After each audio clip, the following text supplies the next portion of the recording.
Rashtrawadi Congress party Ajitdada Pawar गट यांच्या वतीने माननीय श्री नामदार छगनरावजी भुजबळ साहेब यांच्या आदेशाने आणि माजी खासदार समीर भाऊ भुजबळ यांच्या मार्गदर्शनानुसार येवला नगर परिषद अध्यक्षपदासाठी राजेंद्र लोणारे यांचे उमेदवारी अर्ज आज नगर परिषद येवला येथे निवडणूक निर्वाचन अधिकारी सन्माननीय बाबासाहेबजी गाढवे यांच्याकडे नामनिर्देशन पत्र सादर करण्यात आले।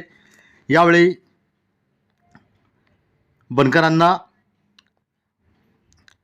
माजी नगराध्यक्ष शेख हुसेन, माननीय बाळासाहेब लोखंडे, वसंत पवार, दीपक लोणारी, मलिक मेंबर, संतोष खैरनार आणि सर्वच राष्ट्रवादी काँग्रेस पार्टीचे पदाधिकारी व कार्यकर्ते उपस्थित होते।